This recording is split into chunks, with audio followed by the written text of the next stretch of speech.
Welcome to my YouTube channel Mr. Kevin Stories. Hello guys. යාළුවනේ ඉතින් ඔයාලගේ ළඟත් තියෙන ටිකක් පරණ RAM එක අඩු low end PC එකක්ද?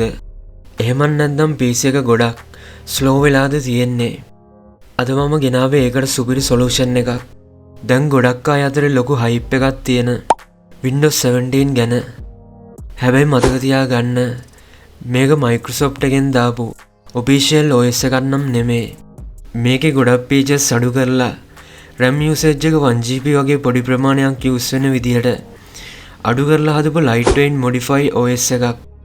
ඉතින් මේ OS එක USB pen drive නැමැතිව වුණත් ඔයාගේ PC එකේ තියෙන hard disk එකෙන්ම මේක install කරගන්නේ කොහොමද කියලා අද මම මේ වීඩියෝ එකෙන් step by step ඔයාලත් එක්ක share කරගන්නවා.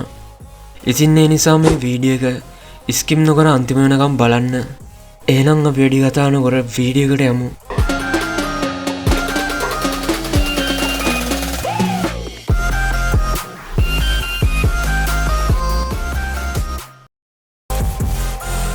යාළුවනේ ඉතින් මුලින්ම ඔයා Windows 17 ISO ෆයිල් එක ඩවුන්ලෝඩ් කරගන්න ඕනේ. ඉතින් ඒ සඳහා ඔයාගේ වෙබ් බ්‍රවුසර් එක ඕපන් කරගෙන මේ විදිහට ටයිප් කරගන්න. මොකද YouTube ගයිඩ්ලයින් නිසා මට මේ ලින්ක් එක ඩිරෙක්ට් දාන්න බෑ. ඉතින් ඔයාලට මේක ඩවුන්ලෝඩ් කරගන්න ඕනේ නම් මේ විදිහට ටයිප් කරලා සර්ච් කරගෙන 1.7GB ඩවුන්ලෝඩ් සයිස් එකක් තියෙන මේ ISO ෆයිල් එක ඩවුන්ලෝඩ් කරගන්න. ඉතින් මේ විදිහට Windows 17 ඩවුන්ලෝඩ් කරගත්තට පස්සේ this PC උඩ right click ඔබලා manage select කරගන්න. ඊට පස්සේ storage open කරගෙන disk management open කරගන්න. යාළුවනේ ඉතින් දැන් අපි මේ OS එක install කරගන්න අඩුම GB 50ක්වත් unallocate කරගන්න ඕනේ. new SSD එකක් හෝ hard drive එකක් නොමැතිනම්. ඉතින් මේ සඳහා ඔයාගේ free space තියෙන partition එක උඩ right click ඔබලා shrink volume දෙන්න. ඊට පස්සේ මේ tab එක යටතේ අඩුම GB 50ක්වත් MB වලින් 51200 මේ විදිහට ටයිප් කරගෙන shrink දෙන්න. ඊට පස්සේ මේ unallocate tab එක උඩ right click ඔබලා new simple volume දෙන්න. ඊට පස්සේ next දෙන්න. යාළුවනේ ඉතින් දැන් අපි මුලින්ම create කරගන්න ඕනේ USB pen drive එක වෙනුවට new partition එකක්. ඉතින් මේ සඳහා මේ tab එක තුල 2GB එන විදිහට MB වලින් 2048 මේ විදිහට ටයිප් කරගෙන next දෙන්න. ඊට පස්සේ මේ volume label name එකත් මේ විදිහට add කරගන්න. ඊට පස්සේ next දීලා finish දෙන්න.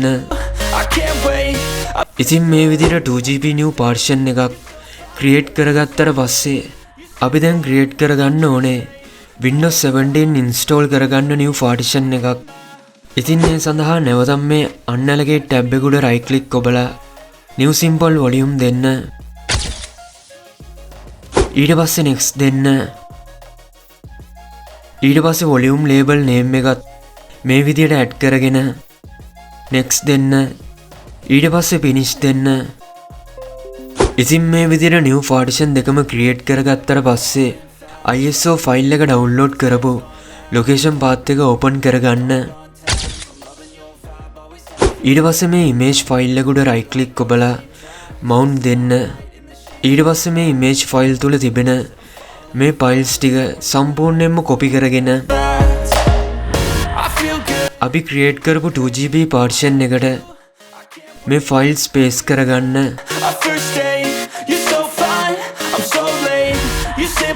ඉතින් දැන් අපිට කරන්න තියෙන්නේ මේ 2GB partition එක boot entry එකට add කරගන්න. ඉතින් මේ සඳහා අපි මුලින්ම download කරගන්න ඕනේ ECBCD application එක. ඉතින් මේ සඳහා නැවතත් web browser එක open කරගෙන type කරලා search කරගන්න ECBCD ලෙස. ඊට පස්සේ මේ ecbcd.org site එක open කරගන්න.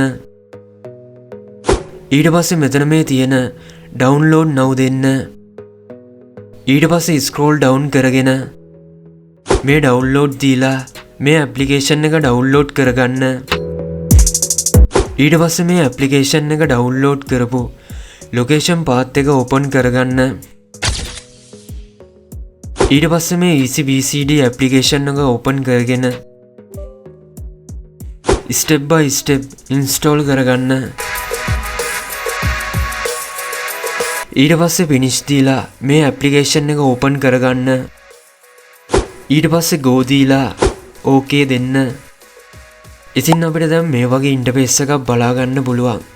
ඉතින් මේ ටැබ් එක යටතේ add new entry select කරගන්න. ඊට පස්සේ මේ portable external media යටතේ WinFi select කරගන්න. ඊට පස්සේ boot entry name එකත් මේ විදියට add කරගන්න. ඊට පස්සේ මේ path යටතේ මෙතන මේ තියෙන folder icon එකත් click කරලා අපි create කරපු 2GB new partition එක open කරගෙන අපි කලින් paste කරපු මේ files වලින් මේ sources folder එක open කරගෙන මෙතන මේ තියෙන boot wim file එක select කරලා open දෙන්න. ඊට පස්සේ මෙතන මේ තියෙන plus mark ලකුණ click කරලා boot menu එකට add කරගන්න. යාළුවනේ ඉතින් මේ විදියට successfully වුණාට පස්සේ ඔයාගේ PC එක restart කරගන්න.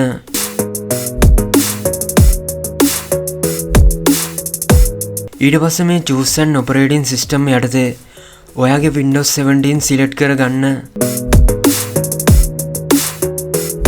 Finally ඉතින් දැන් අපිට Windows 17 setup කරගන්න තියෙන්නේ.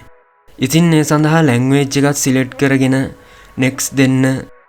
ඊට පස්සේ මේ license terms යටතේ තියෙන checkbox එක tick කරලා next දෙන්න.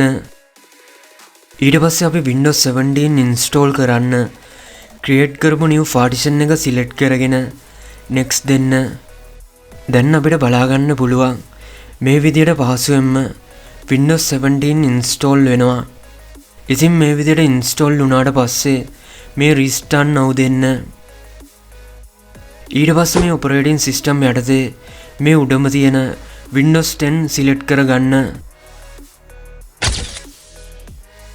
යාළුවනේ ඉතින් අපිට දැන් මේ විදියට Windows 17 OS එක තුල premium look එකක් බලා ගන්න පුළුවන්. ඉතින් ඒ වගේම තමයි අපි boot entry එකට add කරපු 2GB new partition එක තිබුණු partition එකටම allocate කරගන්න ඕනේ. ඉතින් ඒ සඳහා මේ this PC උඩ right click ඔබලා manage select කරගන්න.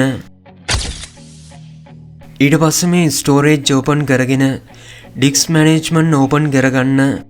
ඊට පස්සේ මේ 2GB partition එක උඩ right click ඔබලා delete volume දෙන්න.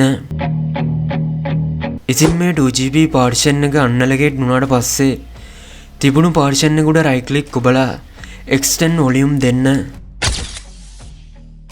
ඊට පස්සේ next දීලා finish දෙන්න. ඉතින් මේ විදිහට allocate වුණාට පස්සේ අපිට බලා ගන්න පුළුවන් desktop එකේ tools කියලා folder එකක් තියෙනවා. ඉතින් මේ folder එක තුල අපිට අනිවාර්යයෙන්ම අවශ්‍ය වන softwares කීපයක් තියෙනවා. බලා ගන්න පුළුවන් web browser එක ඇතුළුව. මොකද මේ OS එක තුල Windows 10 වගේ automatically softwares install වෙන්නේ නැහැ. මොකද මේ Windows 17 කියන්නේ Microsoft එකෙන් දාපු official OS එකක් නෙමෙයි. මේක Windows 10 එකේ features අඩු කරලා හදපු modified version එකක්. ඒ නිසා මේකේ Windows Defender updates වගේ දේවල් නැහැ. මේක ඔයාගේ බැංක් වැඩ කරන main PC එකට දාන්න එපා. educational purpose එකට හරි gaming වලට හරි use කරන secondary PC එකට දාන්න. ඉතින් අපිට මේ විදිහට බලා ගන්න පුළුවන් මේකේ performance කොච්චර smoothද කියලා. background processes ගොඩක් අඩු නිසා PC එක super fast. ඒ වගේම තමයි මේකේ RAM එක 1GB වගේ පොඩි ප්‍රමාණයක් තමයි use වෙන්නේ. low end PC වලට නම් මේක සුපිරියක් තමයි. ඉතින් මේ වීඩියෝ එක skip නොකර අන්තිම වෙනකම් බැලුවා නම් ඔයාට මේ වගේ පහසුවෙන්ම කිසිම ප්‍රශ්නයක් නොමැතිව මේ Windows 17 install කර ගැනීමේ හැකියාව තියෙනවා. ඉතින් අදට වීඩියෝ එක ඉවරයි. මේ වගේ වටිනා වීඩියෝස් නැරඹීමට කැමති නම් Mr. Kevin YouTube channel එක දැම්ම subscribe කරන්න. ඒ වගේම තමයි bell icon එකත් all press කරන්න අමතක කරන්න එපා. මේ Mr. Kevin Stories